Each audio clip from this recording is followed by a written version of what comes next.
Even in his weirdest dreams, John Masharia has never dreamt to wake one day, and the first thing to see would be this beautiful face of Polly Makami, a charming and a gorgeous wife. They have been living together for a year and a half.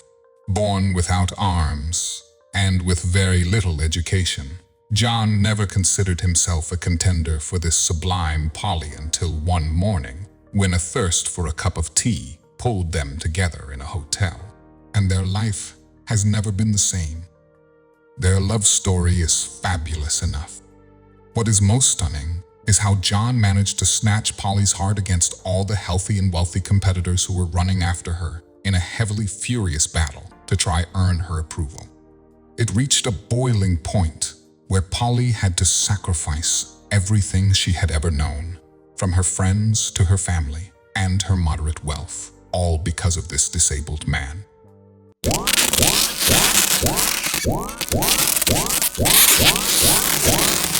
Before we continue, make sure to subscribe, hit the like button, and click the notification bell for more amazing stories. How did this disabled man manage to marry this beautiful woman? And why did she leave behind everything she had to join him? This is the remarkable love story. It all started one morning when the confused John wanted to take some time out to freshen his blood mind. With no job and family to take care of him, problems surrounded him. I have lived a very difficult life since my mother passed away. The tragedy of being born without arms was heavy enough, but my stepmother's conduct exacerbated my situation. I have always been a very optimistic person, but even then, I would face challenges which could only weaken me. When my father married another woman, my troubles multiplied. She said that she would never wash my clothes, and she was always abusing me until I decided to leave home and go fend for myself in the city. Maybe the timing was right, but the circumstances were not. Fending for himself was not a walk in the park, as the young man thought it to be.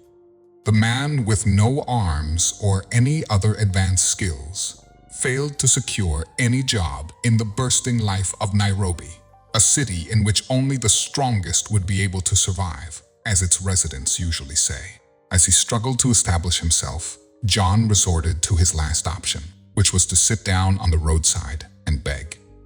Lonnie had broken and depressed. The embattled John contemplated suicide, as he could never fathom how God has chosen to let him of all people born without arms.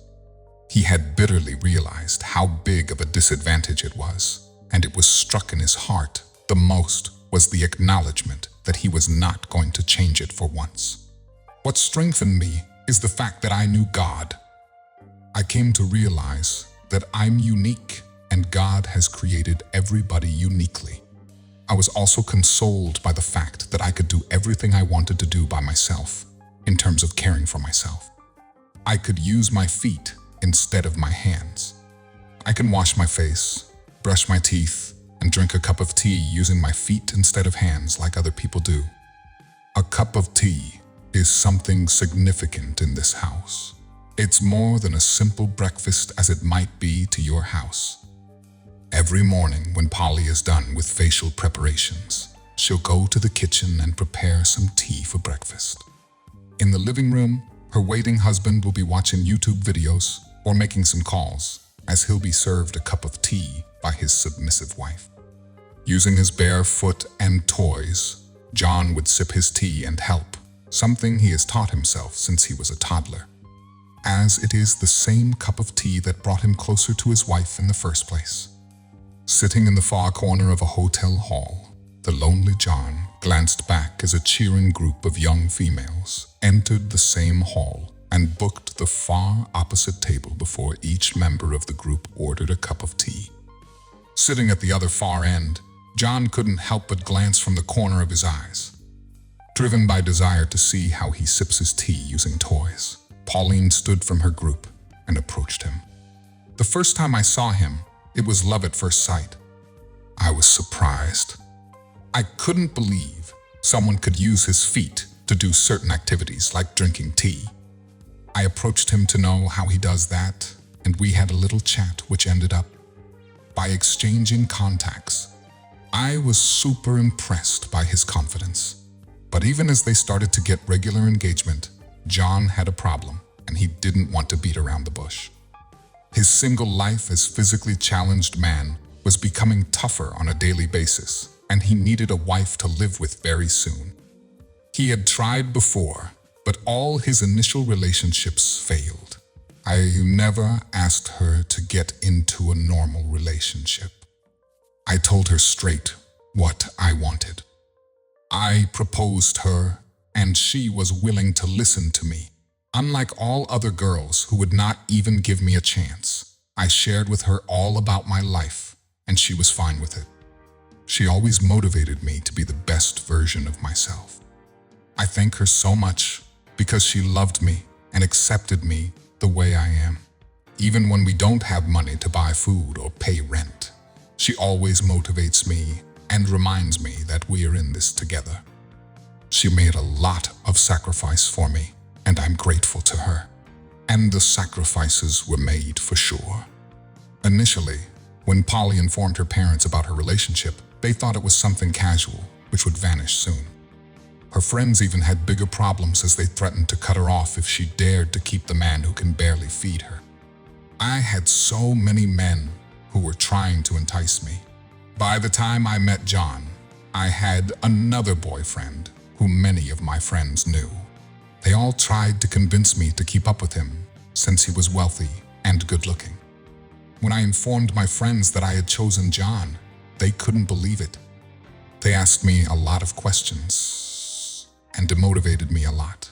They told me that he would never be able to feed me, nor would he provide me with the basics I needed. I didn't listen to them because it was what my heart wanted. Today, the couple is living the best life and doing everything together. When they're out, you can see the happiness. Often, they'll be cracking jokes along the way as they go to the market to buy foodstuff and other necessities. Wrapped under the warmth of his wife's arms, a kiss on the cheek and forehead. This is what every man's dream looks like, and John is living his dreams on a daily basis. This is one of the reasons he considers himself the luckiest person on earth, even if he's relatively poor. I don't have a job. I don't have the means to help him financially. He's the father of our house, and he brings everything you see here. My life depends on him. He brings food, pays rent, provides clothing, and any other bills. Sometimes he comes back with absolutely nothing. Sometimes he comes back with money. But in whatever case, I always make sure that he's happy. We are always living a good life in our paradise house. He tries his very best to provide for his family, and I appreciate him for that. The hard life they live in is a very big interruption to their normal and otherwise beautiful life, but they always try to shrug it off. What they lack now is the capital to start a business, and you can help them to improve their lives through giving left links found in description and pinned in top comments. They might struggle to fulfill their financial needs, but when they sleep together, breathing in each other's soul, the first dream is fulfilled and the hope is restored forever. Thank you for watching. I'm Elijah, and this is Afromax English. Remember to subscribe.